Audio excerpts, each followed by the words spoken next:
you. As will ever be. All right, let's do this. All right. Hey everyone, welcome to SPIRO-Paranormal podcast. I'm Becky Green. I'm Bret Yost. And today we're going to be talking to you about ghost attachments to objects or people, or both. And we both have a lot of experience with a little bit of both of these things, and we're going to talk about our individual experiences we have and a few other stories that we've heard throughout our careers doing this. Yeah, so one of the questions we get asked about a lot is what makes the place haunted? This is a new building, why is it haunted? It could be anything from the ghost being attached to the land or something that's actually in the building itself. So whether it's an old piece of furniture or something that a spirit was attached to in life, could be anything. Well, first thing we'll do is we'll dive into attachment to people. And one of my personal experiences is a building here in Pocatello called TP Toys.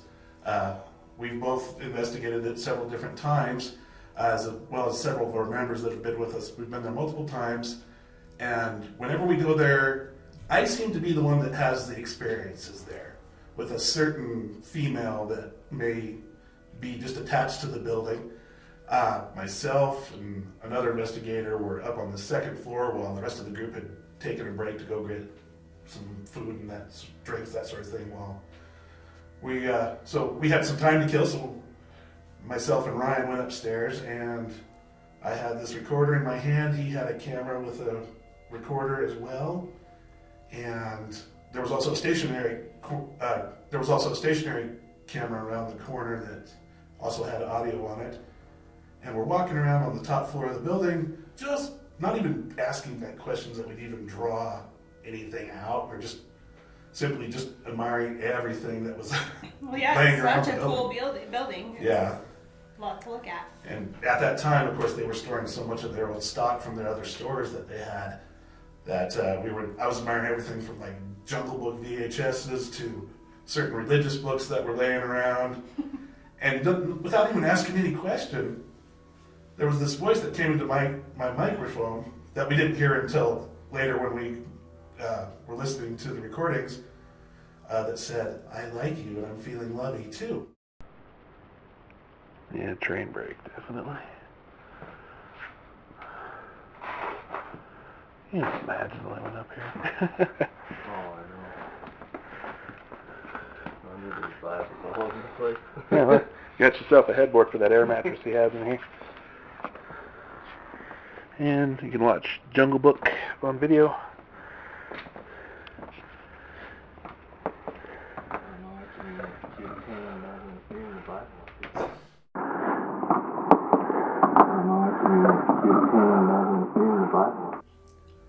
And I can remember John calling me like the next day. He's like, "Bret, you got to come up to my house right now." I'm like, "Why? Just shut up and come to my house right now." So I ran up to the house, and John, Lisa, and myself were all sitting there. We probably listened to this thing for the course of like 45 minutes, just trying to break down what it said. And we all came to the conclusion that it said, "I like you and I'm feeling lovey too," and that it was a female's voice with a British accent. And as we were doing this, as we started doing this, we had the history of the building that came to us later, and we learned that it was originally run by a British family that had a dry goods store right there across from the railroad tracks. And we're like, British family, here's this British accent from this woman talking to me, what seemed to be me. And out of that, of course, I got my nickname, Dr. Love. Woo woo! Well, thank Lisa for that one, I'm sure. Oh yeah.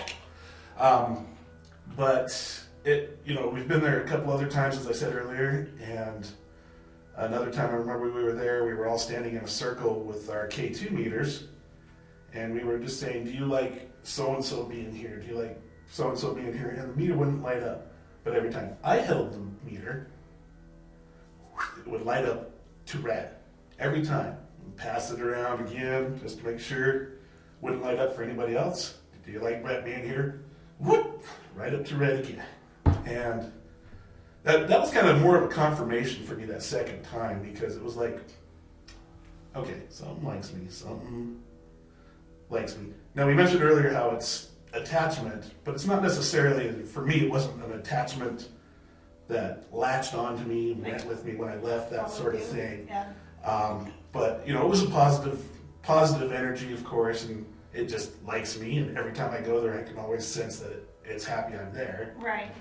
I mean, I've been in situations where we've been investigating buildings that there's a spirit that attaches itself to an object. Like on the Haunted History Tour this year, we had a building that there was a certain chair that the spirit just did not want to leave alone. And if we moved the chair, the spirit moved with the chair. And it was prominent that a lot of people could feel it. So it was really cool. So let's talk about that chair for a second here, if you don't mind. No, I don't mind at I all. figured you wouldn't. Heck yeah. That's why we do this thing. So, you know, I know when we investigated the building initially, that chair was kind of a hot spot for all of us. And I think, you know, at some point we all seemed to have some sort of experience with it, whether it was the K2 meter or feeling something was there. Right. And we've been in the building a couple times after just cleaning it up, getting it ready for the tour, when that same chair, it was just, there was something that just didn't like us there. And you know, we can do this nonstop and talk about it and let it happen to us, but when it happens to the people that come on our tours, Right. I mean, that's when, for me at least, that's when it really hits home. Yeah, solidifies the deal. Mhm. Yep.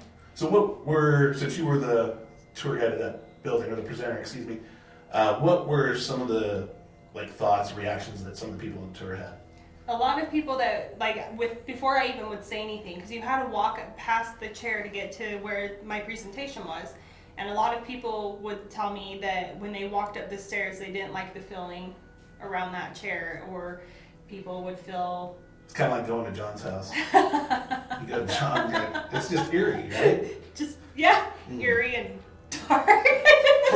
For those of you that don't know, John's our resident punching bag in the group. Love you, John. No, we don't. Oh. He's filming us, so he can edit us, make us look stupid. It's fine. I can do that on my own. No, but yeah, we had a lot of people, that said they just got that heavy feeling. A lot of the feedback I got was that it was a male presence. So, I mean, I kind of felt that in the initial, but they all kind of thought it was a heavier, more dominant male presence, and they just didn't like the feeling around that chair. Where that was an old bordello type thing, I think it was either like a regular frequent flyer or maybe a pimp daddy of some sort. I kind of got the feeling that he was there a lot.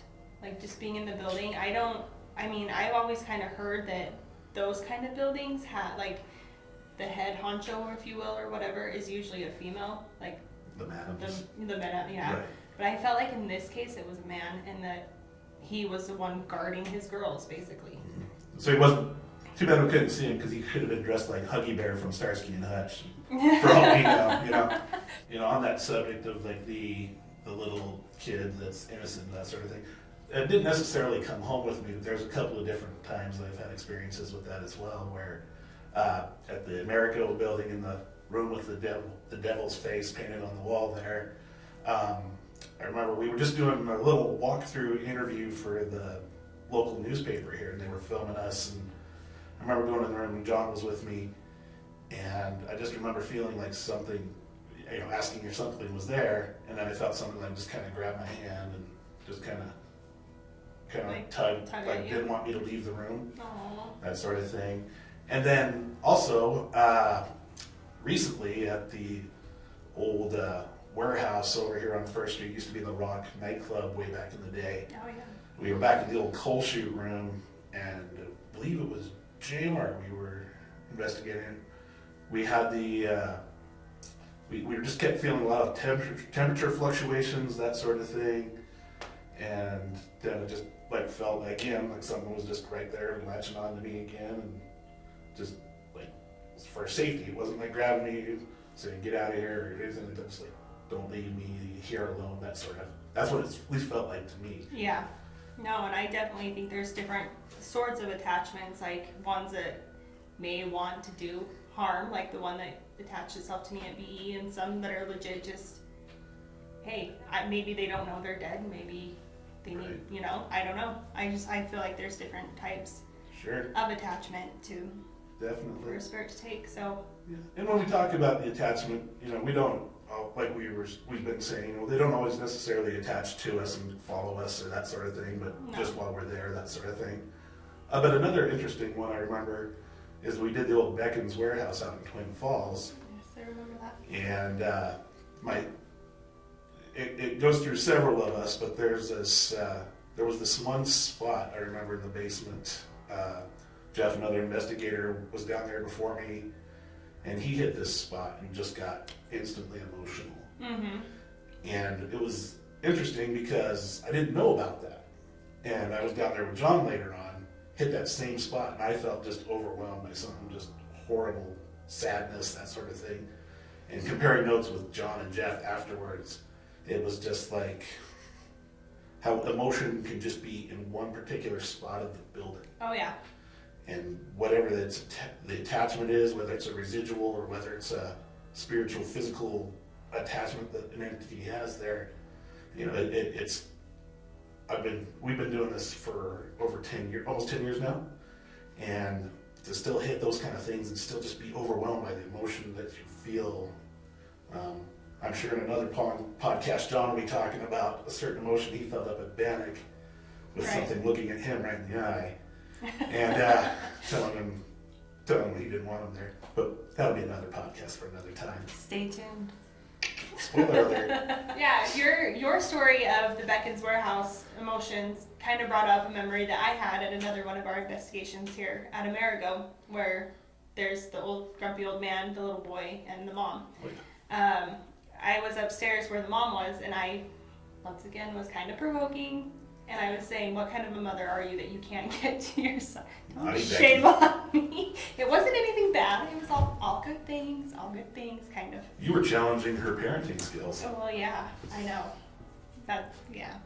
But yeah, I was saying, what kind of mother are you? Like, I would do anything and everything in my power to get down to my son, Right. despite what this old guy is saying. Like, that is my son. I don't care what you say. I'm getting to him. And I just remember, like, a ton of bricks just hitting me. Like, I just started crying, and I was just so upset. And I remember being just like, I'm so sorry, I didn't mean it, I take it all back, I'm sorry. But it does, it gets you. Like, they can definitely attach their emotions to them, and So you were feeling what you think she may have been feeling then? yeah, at that like, point. probably like, you think I want to be separated from my son? Like, no, I don't. And, crying and being very upset. Like, she legitimately could not get to her son, and she felt terrible about it. And I felt like I had a little preview of how she was feeling, I guess, and it wasn't fun. No, I can get that on a happier note as we kind of end this podcast here thing that we're doing.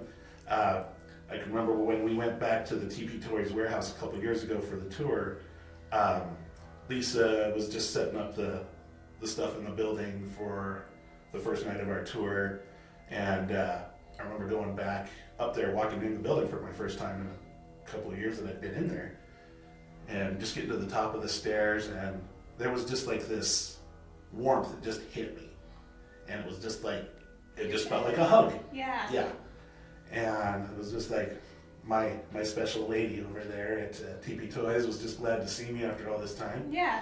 That stuff's kind of cool. I mean, at least there's some girl out there that likes me. He's single.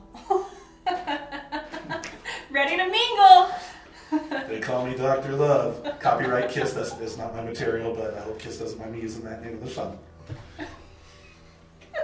You have to say that stuff, because, Gene Simmons is the business mogul, and he'll sue us if I don't, give him credit for the song. I didn't come up with the name Dr. Love, neither did Lisa. Gene Simmons and Paul Stanley did. We're going to take a second to laugh here. Oh, I love you, Brett. I know. You're my favorite. Well, everyone's my favorite here. I know, but... Well, thank you so much for joining us on our podcast. This is just the first few of a lot more that we hope to have come out here, and we appreciate you tuning in and checking us out. And if you have any questions, feel free to submit them to the address, which I'm sure we'll give you at another time. But once again, I'm Brett Ghost. And I'm Becky Green. And it's been real fun. Thanks for listening, and we'll catch up with you later.